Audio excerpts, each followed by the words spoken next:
Hai, selamat datang kembali di Sinema Singkat, destinasi terbaik untuk menikmati alur cerita film yang seru dan penuh kejutan. Film kali ini hadir dengan ketegangan, misteri, dan plot twist yang tak terduga. Bayangkan, jika suatu hari pasanganmu menghilang tanpa kabar, tak ada pesan, tak ada jejak. Panik tentu menjadi reaksi pertama. Itulah yang dialami Vidya Bagchi. Suaminya, Arnab Bagchi, berangkat dari London ke Kolkata, India untuk sebuah tugas kerja. Namun 2 minggu setelah tiba, Arnab lenyap begitu saja, tak bisa dihubungi seolah menghilang dari dunia. Ketika Vidya menyusul ke Kolkata, keanehan demi keanehan pun mulai terungkap. Tak seorang pun mengenal Arnab. Namanya tak tercatat, keberadaannya tak diakui bahkan oleh perusahaan yang konon menugaskannya. Apakah semua ini sekedar kebetulan? Atau ada konspirasi besar di balik hilangnya Arnab Bagchi? Inilah Kahani. Di awal film, seorang pria bermasker gas tampak melakukan eksperimen pada 5 ekor tikus putih. Dengan pingset kecil di tangannya, ia mengangkat sebuah benda mungil berbentuk bola kristal. Gerakannya sangat berhati-hati, matanya tajam dan tak berkedip, seolah sedikit kesalahan bisa berakibat fatal. Perlahan, bola kaca itu dijatuhkan ke dalam kotak berisi kelima tikus. Benda tersebut pecah melepaskan asap putih kehijauan yang pekat. Hanya dalam hitungan detik, tikus-tikus itu terkulai mati tanpa perlawanan. Apa sebenarnya benda berbentuk bola tadi? Apakah seperti yang terlintas di benak kita semua, sebuah senjata gas beracun mematikan? Pelan-pelan film ini akan mengungkap siapa pria bermasker gas tersebut dan rahasia gelap yang ia sembunyikan. Seperti hari-hari sebelumnya, stasiun bawah tanah Kalighat dipenuhi lautan penumpang kereta listrik. Di jam sibuk ini, langkah-langkah saling berkejaran, anak sekolah, para ibu, hingga pekerja kantoran berdesakan menuju peron. Di tengah keramaian itu, seorang anak bernama Kusnal melangkah dengan hati-hati. Tangannya menggenggam erat tas miliknya sebelum masuk ke dalam kereta. Dari pengeras suara, petugas KRL menghimbau para penumpang agar waspada terhadap benda mencurigakan dan segera melapor jika menemukan sesuatu yang asing. Pukul 8:43, kereta tiba di peron stasiun Kalighat. Penumpang berdesakan memasuki gerbong. Tepat sebelum pintu tertutup, seorang pria dengan bekas luka di pipi melompat masuk sambil berbicara lewat telepon. Dari balik telepon, pria misterius memerintahkannya mencari sebuah tas tanpa ciri, tanpa warna. Dengan informasi minim, pria itu menyusuri gerbong demi gerbong. Di tengah kepadatan, seorang ibu tampak kewalahan menenangkan bayinya yang menangis kelaparan. Seorang penumpang menyarankan agar bayi itu diberi susu saja, namun sang ibu mengaku lupa membawanya. Tak jauh dari sana, Kusnal duduk terdiam memeluk tasnya erat memancing rasa penasaran teman-teman sekolahnya. Saat itulah, pria berwajah terluka menyadari sesuatu. Tas itulah yang ia cari. Bersamaan dengan itu, sang ibu berdiri hendak turun di stasiun Ravindra. Penumpang di sebelahnya melihat tasnya tertinggal dan di dalam tasnya terdapat botol susu. Aneh, bukankah ia bilang lupa membawa susu? Sebelum sempat diserahkan, dorongan penumpang yang naik membuat ibu dan bayinya kembali terhuyung ke dalam gerbong. Botol itu jatuh, pecah, cairan susu berisi kimia tumpah, melepaskan gas beracun yang mematikan. Tas berisi botol susu itulah target pria misterius tersebut. Dalam sekejap, seluruh penumpang di gerbong itu kehilangan nyawa. Seluruh stasiun televisi menyiarkan tragedi itu tanpa henti. Lebih dari 100 orang diperkirakan tewas akibat gas mematikan tersebut. Pemerintah dengan cepat menyatakan bahwa kejadian ini merupakan aksi terorisme. Kepanikan pun merebak. Kota diliputi ketakutan, masyarakat resah enggan menggunakan layanan komuter lain. Khawatir setiap perjalanan bisa berubah menjadi akhir hidup mereka. 2 tahun berlalu sejak tragedi di stasiun bawah tanah Kalighat. Di Bandara Internasional Kolkata, seorang wanita hamil bernama Vidya Bagchi melangkah keluar dari pintu kedatangan. Para porter segera menghampirinya menawarkan jasa. Di antara mereka seorang supir taksi dengan cekatan membujuk Vidya, hingga akhirnya ia menerima tumpangan taksi miliknya.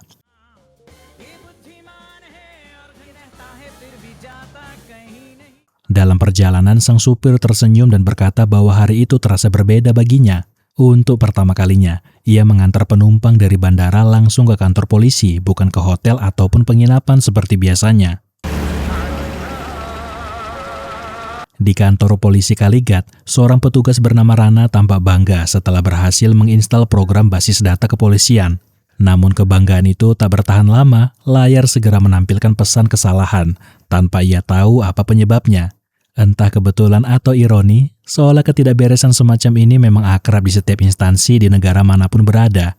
Setibanya di kantor polisi Kaligat, sopir taksi menyerahkan nomor teleponnya. Barangkali suatu hari jasanya kembali dibutuhkan oleh Vidya.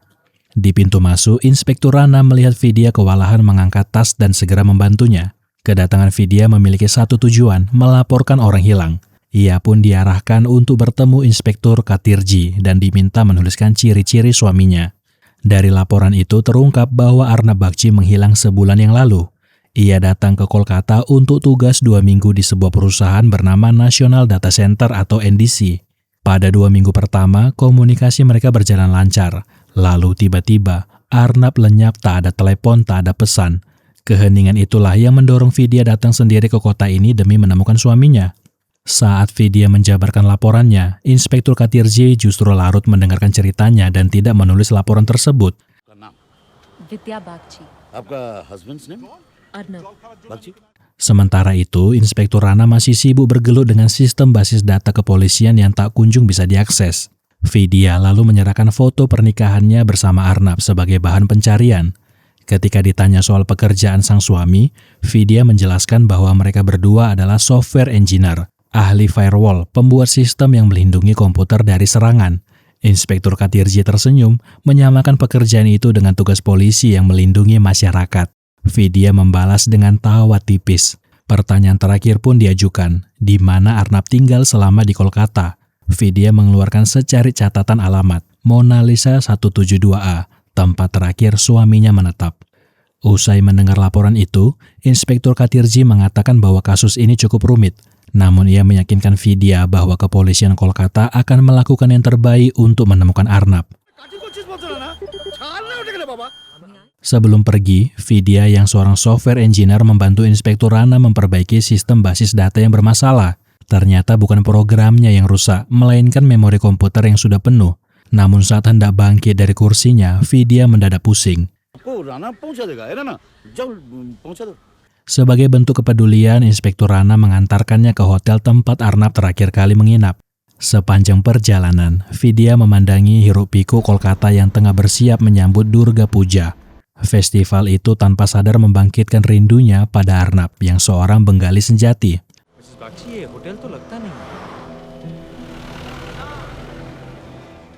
Singkat cerita, mereka tiba di Mona Lisa, penginapan tempat Arnab disebut pernah menginap.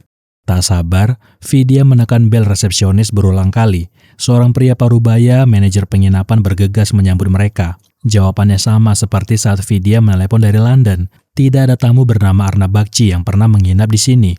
Inspektur Rana mencoba menenangkan situasi, menduga mungkin terjadi kesalahpahaman. Namun Vidya bersikeras, pria itu berbohong. Ia meminta buku tamu ditunjukkan. Kekesalannya kian memuncak saat melihat catatan penginapan masih ditulis manual, tanpa sistem komputer. Untuk membuktikan ucapannya, Vidya menunjuk ke arah lift. Di sana berdiri sebuah patung merak, detail yang sering diceritakan Arnab kepadanya. Inspektur memeriksa dan patung itu memang ada. Bagaimana Vidya bisa tahu jika ia tidak pernah ke tempat ini? Jawabannya hanya satu, Arnab pernah tinggal di sini. Nada suara Vidya meninggi. Ada sesuatu yang disembunyikan penginapan ini. Mengapa begitu sulit memberikan informasi tentang suaminya? Jika memang Arnab tidak pernah tinggal di sini, Vidya memutuskan untuk tetap menginap. Ia akan menunggu mencari suaminya di kamar nomor 15. Kamar yang diyakininya pernah menjadi tempat Arnab bermalam. Room number 15 में रुक.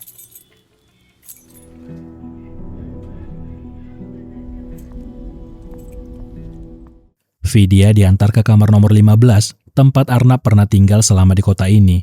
Begitu melangkah masuk, sisa-sisa kehadiran suaminya terasa begitu nyata. Bahkan aroma tubuhnya seolah masih tertinggal di udara. Kembali lagi, dia mengingat kenangannya bersama dengan suaminya ketika berada di London, saat di mana dia menunggu suaminya pulang dari kantor.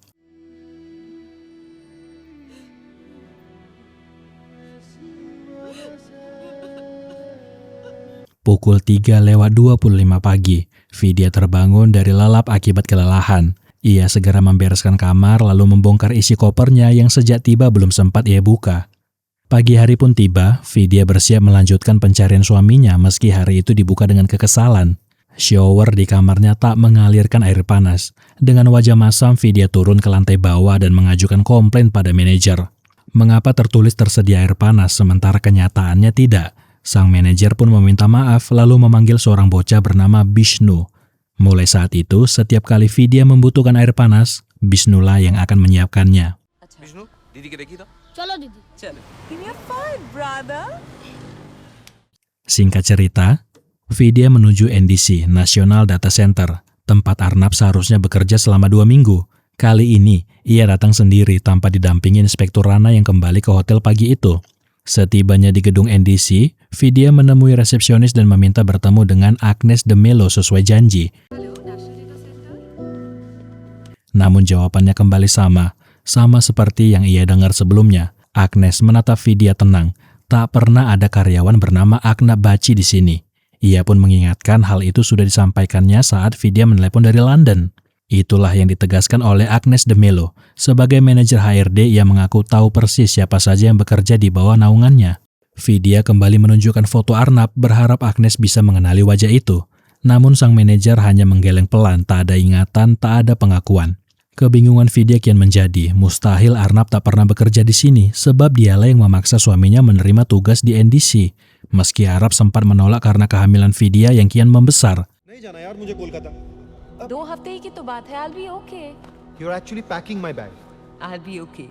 Go. Saat itu pula, asisten Agnes pun muncul, memberitahu bahwa seorang polisi ingin menemui Vidya.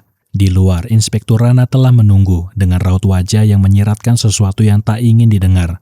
Vidya menuruni tangga perlahan, jantungnya berdebar, takut firasat terburuknya menjadi nyata.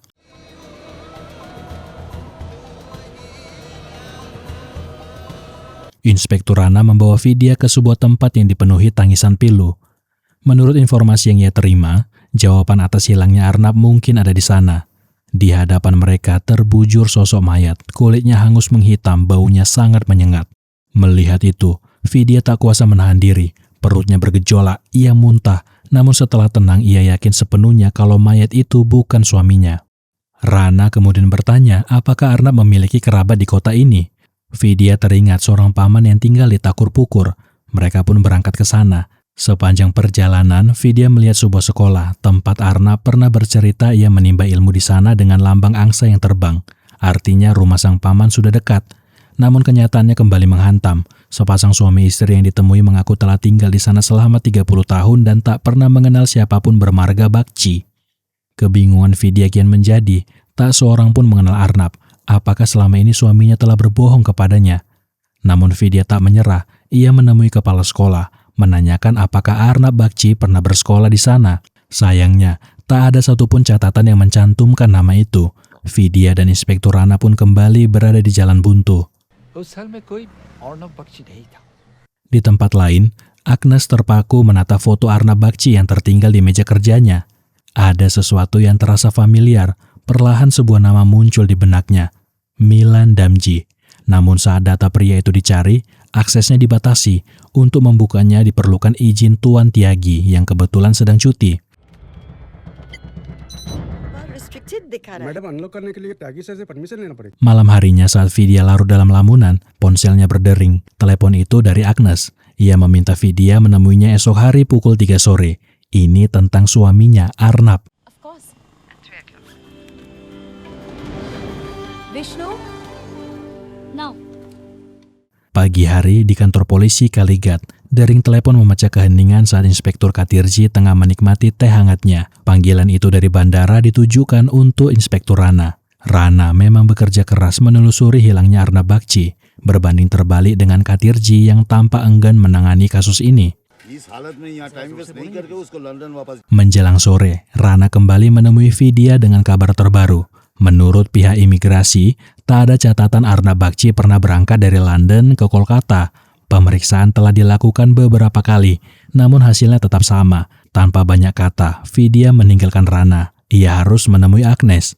Agnes memberi penjelasan setelah meneliti foto itu lebih cermat. Ia yakin wajah suami Vidya sangat mirip dengan seorang mantan karyawan NDC bernama Milan Damji. Pria itu mengundurkan diri secara mendadak sekitar 2 tahun lalu. Agnes juga mengingat satu detail penting, golongan darahnya langka, yaitu golongan darah Bombay. Ia bahkan teringat banyak orang dari pemerintah sempat mencarinya.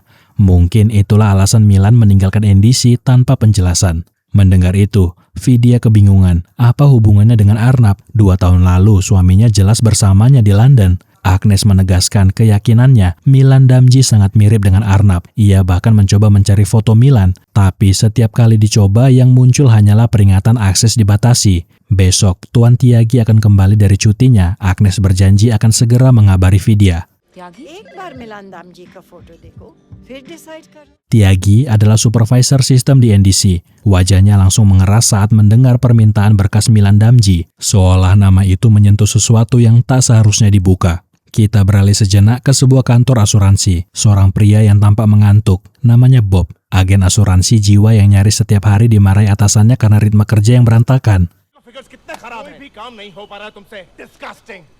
Client sir Namun jangan tertipu oleh penampilannya. Profesi itu hanyalah kamuflase, karena Bob sebenarnya adalah... Keesokan harinya di kantor dinas intelijen New Delhi, seorang pria berkumis bernama Khan tampak gelisah usai menerima sebuah telepon. Tanpa menunda, ia bergegas menemui Bhaskaran, kepala komandan intelijen. Tak peduli rapat sedang berlangsung, Khan berbicara tegas, ia harus berangkat ke Kolkata sekarang juga. Agnes de Mello, manajer HRD NDC, ditemukan tewas di apartemennya. Dia ditembak tak lama setelah mencoba mengakses berkas milik Milan Damji. Tak lama kemudian, Khan tiba di kantor polisi Kaligat untuk membahas kasus Vidya Bakci. Dengan langkah mantap dan suara yang tegas, ia memerintahkan supaya ruangan dikosongkan. Panggil Vidya Bakci sekarang juga, ujarnya singkat tanpa memberi ruang untuk bantahan. Singkat cerita, Vidya kini berhadapan dengan Khan. Dengan sikap angkuh, ia menyalakan rokok tepat di hadapan wanita hamil. Vidya menegurnya, namun Khan hanya menanggapi dingin. Kita ini tidak saling mengenal, katanya sombong. Aku bebas melakukan apapun di sini. Tanpa basa-basi, Khan bertanya bagaimana Vidya bisa mengenal Agnes. क्या हुआ आप लोग बाहर क्यों हैं अरे वो देखो विद्या बग जी बहुत प्रॉब्लम कौन है बे तू बात कर रहा हूँ देखिए मैं इनसे बात कर रहा हूँ Setelah mengusir Inspektur Rana dengan kasar, ia kembali menekan Vidya dengan pertanyaan yang sama. Vidya menjelaskan bahwa Agnes pernah mengatakan seorang mantan karyawan NDC bernama Milan Damji sangat mirip dengan suaminya. Mendengar nama itu, wajah Khan mengeras. Ia langsung membantah tidak pernah ada orang bernama Milan Damji. Meski Vidya mengulang pengakuan Agnes, Khan tetap menegaskan hal yang sama. Nama itu tidak pernah ada dan Vidya harus mengerti. Ia bahkan memperingatkan agar Vidya sebaiknya kembali ke London. मिलन मिलन मिलन ओए! जितना काम है आपका निपटा के सीधा लंदन किस चलिए बैठ क्यों आपको समझ में नहीं आ रहा मैं क्या कह रहा हूँ मिलन नाम का कोई आदमी Namun Vidya berdiri tegak, ia mengembalikan ucapan Khan sebelumnya. Mereka tidak saling mengenal, dan Khan tak berhak mengatur hidupnya. Khan keluar dari ruangan dengan wajah penuh kekesalan.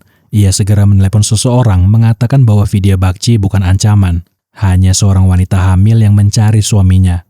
Menurutnya, Agnes pasti keliru, salah mengenali wajah Arnab sebagai Milan. Ia meminta agar semua tetap tenang, masalah ini bisa ia tangani. मिलन के बारे में बताओ उस pregnant woman पे time waste मत करो Khan Tak lama setelah panggilan itu berakhir, Kepala Intelijen Bhaskaran menghubungi Kapten Bajpai, memintanya datang ke kantor karena ada sesuatu yang harus mereka diskusikan. Dalam perjalanan kembali ke motel, sebuah pertanyaan terus berputar di benak Vidya. Ia pun bertanya kepada Inspektur Rana, apa arti ketika seseorang memanggil orang lain hanya dengan nama depannya? Rana menjawab, itu menandakan kedekatan. Mereka saling mengenal dengan baik. Mendengar itu, Vidya terdiam karena sepanjang interogasi, Khan selalu menyebut Milan hanya dengan nama depannya. मैं जा रहा हूँ एनडीसी अगर कुछ पता चले तो मैं आपको phone Mendengar penjelasan itu, Inspektur Rana segera menuju NDC untuk mencari informasi tentang Milan. Namun hasilnya tetap sama, tak ada satupun data yang bisa ditemukan. Saat itulah Tyagi masuk dan mempertanyakan kewenangan Rana. Apakah ia berhak mengakses informasi karyawan perusahaan tersebut? किस अखंड का नाम राणा है Situasi itu berbuntut panjang. Sekembalinya ke kantor polisi, Khan menegurnya dengan keras. Atas izin siapa Rana datang ke NDC? Kasus ini kini berada di bawah yurisdiksi dinas intelijen. Jika Rana tetap nekat menyelidiki tanpa izin, Khan tak segan-segan memindahkannya menjadi pengatur lampu lalu lintas. Out और कौन आउट आगे काम करना चाहता है नौकरी प्यारी है जी हाँ sir Keesokan harinya, Inspektur Rana kembali menemui Vidya. Sikapnya tampak melunak. Ia mulai mendengarkan ucapan Khan. Mungkin Agnes memang keliru. Di NDC itu ada 2.000 karyawan, mustahil mengenali satu wajah dengan pasti. Namun Vidya segera menyela. Jika memang sebanyak itu, mengapa Agnes langsung menyebut satu nama, Milan Damji, yang wajahnya begitu mirip dengan suaminya? Bukankah itu janggal?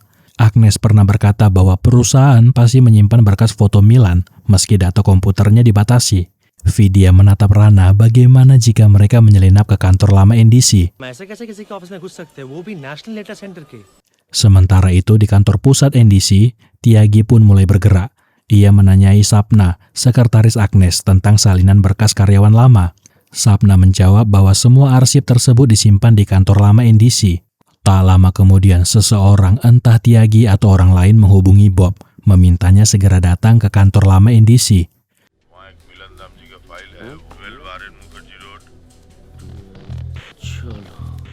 Dengan langkah pelan dan penuh kehati-hatian, Inspektur Rana dan Vidya menyusup ke ruangan arsip kantor lama NDC. Waktu terus mengejar, tanpa mereka sadari bahaya kian mendekat. Rana, HRD. Di tengah gelap, Vidya akhirnya menemukan berkas Milan Damji. Namun tepat saat itu juga, terdengar decit pintu terbuka. Seseorang masuk ke ruangan arsip, kepanikan menyergap, bagaimana mungkin ada orang lain di tempat ini. Begitu ada kesempatan, Vidya dan Inspektur Rana berlari keluar dari tempat itu. Sementara itu Bob tak menemukan satupun berkas tentang Milan. Keesokan harinya, di hadapan Khan, Vidya menunjukkan bukti bahwa Milan Damji memang ada. Ia nyata meski wajahnya sama sekali tidak mirip dengan suaminya, seperti yang pernah dikatakan oleh Agnes. Vidya tak peduli apakah Khan akan membantunya atau tidak. Ia bertekad akan mencari Arnab kemanapun, bahkan bertanya kepada siapapun. Melihat keteguhan hati seorang istri dan calon ibu, Khan akhirnya tersenyum. Ia pun mengungkapkan kebenaran. Milan Damji adalah tersangka utama tragedi 2 tahun lalu. Dialah pria di balik topeng gas itu. Setelah kejadian tersebut, Milan menghilang bersama seluruh laporannya. Khan ditugaskan memburunya, namun ia yakin ada seseorang yang sangat berkuasa di dalam departemen mereka melindungi dan menyembunyikan Milan. Penjelasan itu terus terngiang di benak Vidya hingga lamunannya buyar. Seseorang tiba-tiba mendorongnya ke arah lintasan kereta.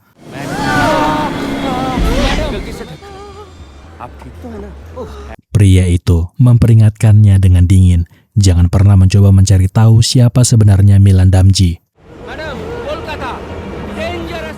Di tempat lain, Dinas Intelijen Baskaran menemui Kolonel Bajpai untuk membahas Milan Damji. Penyesalan membebani Bajpai. Dialah yang pernah melatih dan membentuk seorang manusia menjadi mesin pemusnah massal. Kini Milan lenyap, tak terlacak dan bayangannya menghantui masa pensiun Bajpai yang seharusnya damai.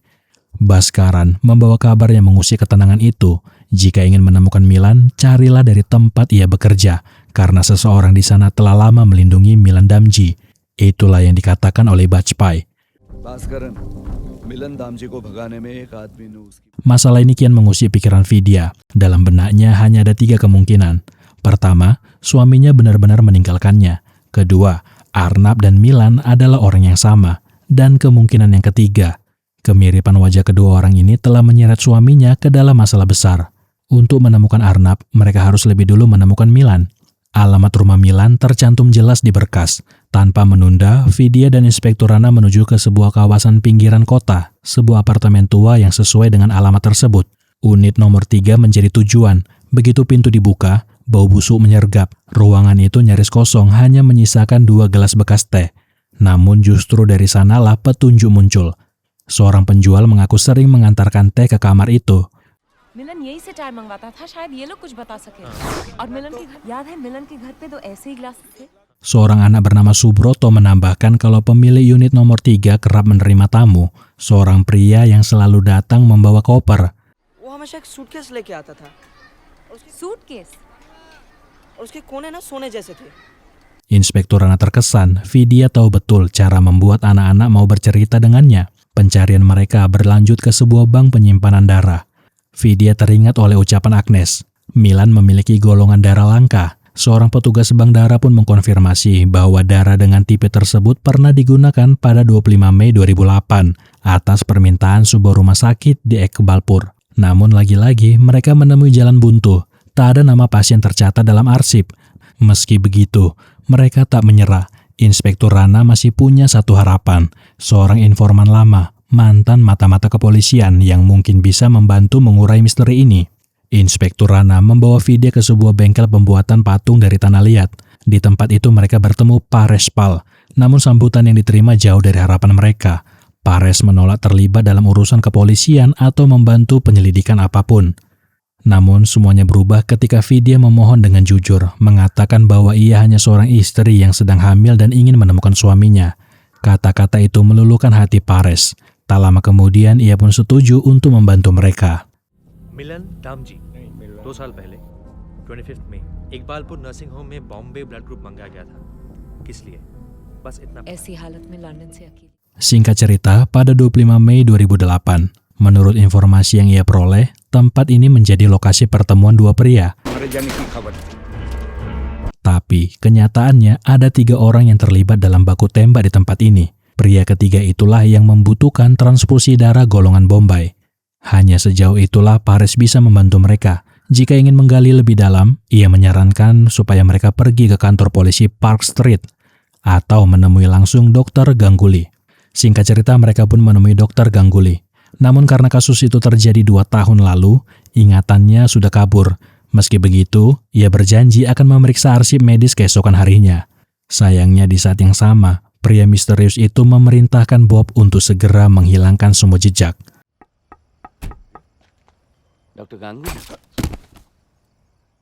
Di tempat lain, pikiran Vidya dipenuhi oleh pertanyaan. Malam itu, ia tak mampu beristirahat dengan tenang. Dorongan hati membawanya kembali ke kantor polisi Kaligat. Dengan memanfaatkan komputer kepolisian, Vidya menemukan data 2 korban tewas dalam insiden garasi itu. Yang pertama adalah Dinesh Rao, seorang mata-mata kepolisian, dan orang yang kedua adalah Vijay Verma, agen pemerintahan. Sementara Vidya tenggelam dalam pencarian petunjuk, sesuatu yang lain perlahan tumbuh di dalam diri Inspektur Rana. Berminggu-minggu kebersamaan dengan Vidya telah menumbuhkan perasaan yang begitu familiar bagi seorang pria. Perasaan yang tak seharusnya muncul namun sulit untuk diabaikan.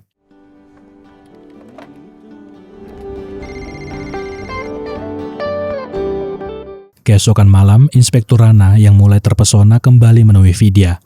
Ia menemukan Vidya sibuk membereskan kamar. Tujuan Rana sederhana, memberi informasi bahwa tidak ada sosok ketiga seperti yang mereka dengar sebelumnya. Hanya ada berkas Vijay dan juga Dinesh. विजय और दिनेश के मौत के रिकॉर्ड्स हैं। रिकॉर्ड्स में कहीं कोई तीसरे आदमी का जिक्र नहीं है। Setelah menyelidiki latar belakang keduanya, Vidya mulai merangkai teori. Bagaimana jika mereka sebenarnya berada di garasi untuk bertukar informasi tentang Milan? Dan sosok misterius yang ketiga itulah yang kemudian mengeksekusi mereka berdua. Dan secara tak sengaja orang ketiga itu malah tertembak. हो गया। Pertanyaannya adalah, bagaimana Milan mengetahui tempat pertemuan kedua orang itu? Inspektur Rana menambahkan fakta baru, NDC terlibat dalam kasus ini, karena setiap agen di sana memiliki identitas palsu, membuat jejak mereka sulit untuk dilacak. विजय वर्मा भी एनडीसी के इसमें एनडीसी भी involve. Keesokan harinya, Inspektur Rana dan Vidya membawa Subroto ke kantor NDC. Mereka meminta bantuannya untuk mencari tahu apakah ada seseorang yang pernah dia lihat di sana. Akhirnya, Subroto menunjukkan seorang pria yang selalu membawa koper. Ya, pria itulah yang pernah dilihat Subroto masuk ke kamar nomor 3. Pria itu bernama R. Sridhar, kepala bidang IT di NDC. Dia yang selama ini memberi perintah kepada Bob. Hari itu, ia kembali memerintahkan Bob untuk menghilangkan nyawa Vidya. Saat Vidya berjalan sendirian di sebuah gang menunggu Inspektur Rana, Bob mengikutinya, pistol di tangan siap untuk mengeksekusinya. Namun langkah Bob terhenti ketika Vidya secara tak sengaja bertabrakan dengan Rana. Tembakan pun lepas menimpa seorang pria bertubuh gemuk. Vidya menunjuk dan berseru kepada Rana bahwa pria itulah yang berniat membunuhnya. Inspektur Rana segera mengejar Bob.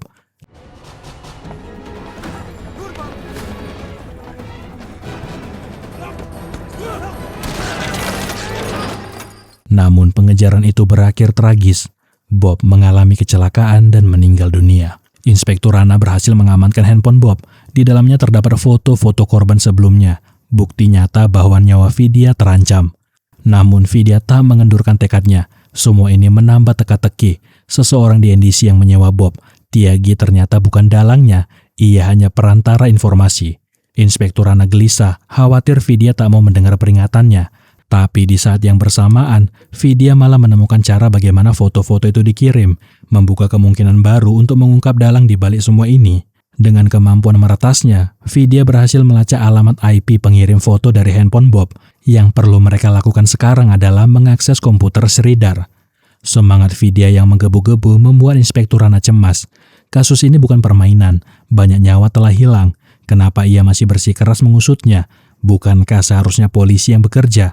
Please हम ये नहीं एक बार श्रीधर का computer access कराएं। चलें? Namun pada akhirnya Rana mengikuti kemauan Vidya. Dengan bantuan Sapna, sekretaris Agnes, mereka berhasil menyusup ke kantor Sridhar untuk mencari alamat IP itu. Di saat yang sama, Sridhar mendapatkan notifikasi di handphonenya. Seseorang mencoba mengakses komputernya. Awalnya ia mengabaikannya, yakin hanya dirinya yang tahu akses itu. Namun begitu melihat ada 2 wajah asing di daftar buku, ekspresinya berubah.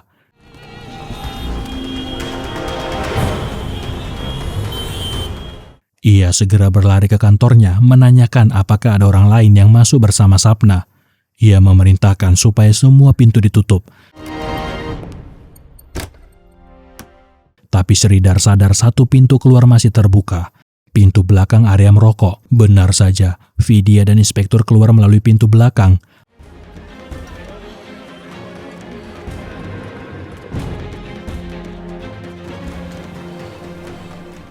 Rana menyadari mereka sedang diikuti, dan keduanya mempercepat langkah. Inspektur menelepon Khan, memohon bantuan karena nyawa Vidya terancam.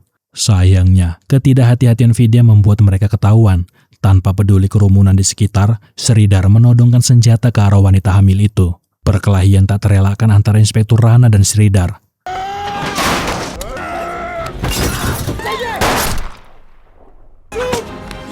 Khan pun muncul di lokasi dan menampar Rana. Ia ingin orang ini tetap hidup, satu-satunya petunjuk untuk menemukan Milan. Tapi mengapa Rana tak mencegah Vidya? Pertanyaan itu pun menggantung di udara. Dari peristiwa itu akhirnya terungkap kalau Khan menggunakan Vidya untuk menemukan Milan melalui dirinya. Alasannya sederhana, tak ada seorang pun yang akan curiga pada seorang wanita hamil yang sedang kehilangan suaminya. आज से तू मेरे लिए काम करेगा। इसीलिए इन्होंने मेरी मदद मांगी। खान सर अपने आप ये केस रिओपन तो नहीं कर। Vidya tercengang, dirinya yang kehilangan suami justru dijadikan alibi bagi 2 pria ini untuk mengejar Milan, yang sebenarnya tidak ada hubungannya dengan dia maupun Arnab, kecuali kemiripan wajah. Ironisnya, banyak nyawa telah hilang akibat permainan ini. Dengan santai, Khan berkata bahwa semua itu tak disengaja, hanya pengorbanan kecil dalam pertempuran besar, apa ruginya ucapnya. Vidya syok dan kecewa, bahkan Inspektur Rana yang selama ini dia percayai ternyata juga terlibat dalam manipulasi ini. Di tengah situasi yang tegang, Khan dengan nada ketus memerintahkan Vidya untuk tetap melanjutkan pencarian mengakses alamat IP yang telah mereka temukan di komputer Sridhar. मैं आपसे मदद नहीं मांग रहा हूँ। मेरी बात गौर से सुनिए, मिसेस बागची, मैं आपसे कह रहा हूँ। Hari demi hari berlalu, Vidya tetap fokus mencari alamat IP, mengabaikan siapapun termasuk Inspektur Rana. Sikapnya dingin, hampir tak tersentuh oleh siapapun. Dari alamat itu, Vidya hanya menemukan sebuah kode, tak ada petunjuk lain, hanya sebuah kode yang membuat mereka kembali mengalami jalan buntu. Namun kemudian, Rana menyadari sesuatu. Kode itu ternyata nomor ponsel Bhaskaran, kepala komandan intelijen. Apakah mungkin ia dalang di balik semua ini? Khan dengan sombongnya yang sedikit mereda meminta bantuan terakhir ke Vidya. Telepon Bhaskaran katanya, dan berbohong saja, bilang kalau Vidya menemukan keterlibatan Bhaskaran di komputer Sridhar, hanya untuk memastikan dugaan mereka benar. Please help me. Vidya pun menelepon Bhaskaran, tapi ia sama sekali tidak bergeming. Kalau memang ada data dirinya di dalam komputer Sridhar, apa hubungannya dengannya? Jika ingin mencari suamimu, hubungilah polisi setempat, ucap Bhaskaran dingin. Sesaat setelah menutup telepon, nomor tak dikenal muncul di layar telepon Vidya. Dari balik telepon, seseorang pria mengancam, kalau ingin melihat suaminya hidup, tunggu panggilan selanjutnya. Pria itu tidak lain tidak bukan adalah Milan Damji.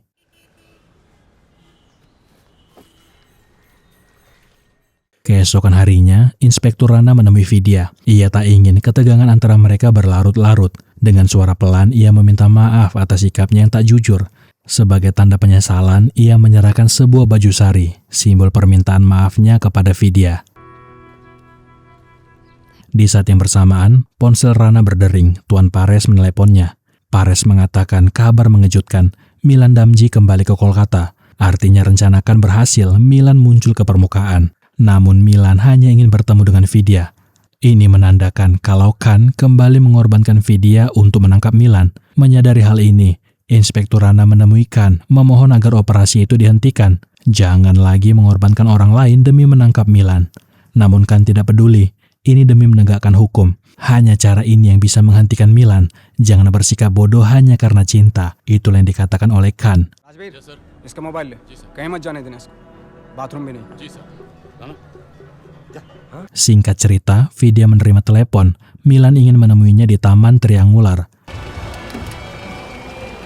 Tanpa rasa curiga, ia berjalan sendiri ke taman. Festival puja tengah berlangsung. Keramaian orang berlalu lalang menutupi langkahnya. Di saat yang sama, Inspektur Rana, Khan, dan timnya juga menuju ke taman itu menyusuri rencana operasi.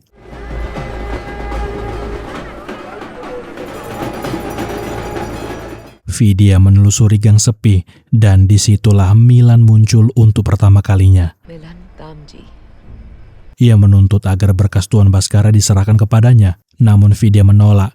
Ia hanya ingin memastikan suaminya tetap hidup sebelum menyerahkan apapun. Saat Milan hendak melarikan diri, Vidya menarik kerah bajunya. Tanpa ragu, Milan menendang Vidya dengan kekuatan yang mengejutkan. Kini kebenaran mulai terungkap. Perut besar Vidya selama ini hanyalah silikon. Kesempatan itu dimanfaatkan oleh Vidya untuk menyerang Milan.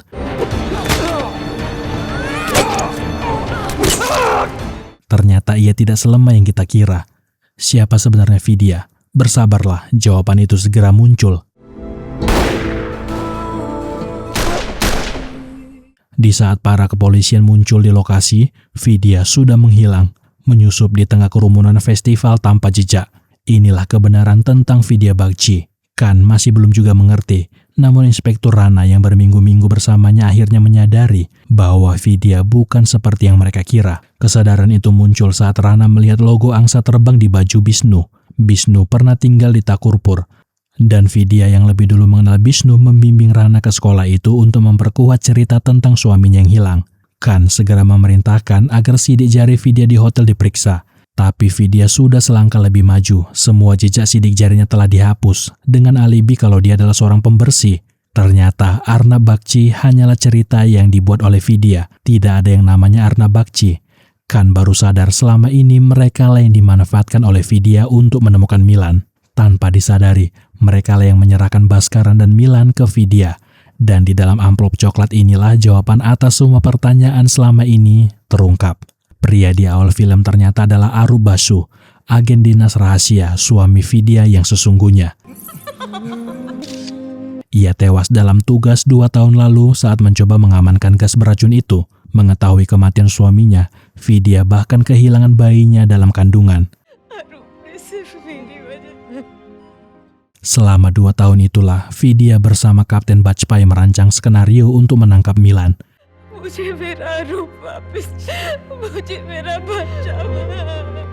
Baskara pun ditangkap karena keterlibatannya dalam kasus penghilangan nyawa di stasiun kereta. Ternyata ia dalang di balik serangkaian kejadian mengerikan ini. Dan dengan itu, kisah kali ini pun selesai teman-teman. Ya, durasinya memang panjang, tapi saya harap kalian menikmati konten ini yang penuh dengan plot twist seru. Sampai jumpa di cerita menarik berikutnya.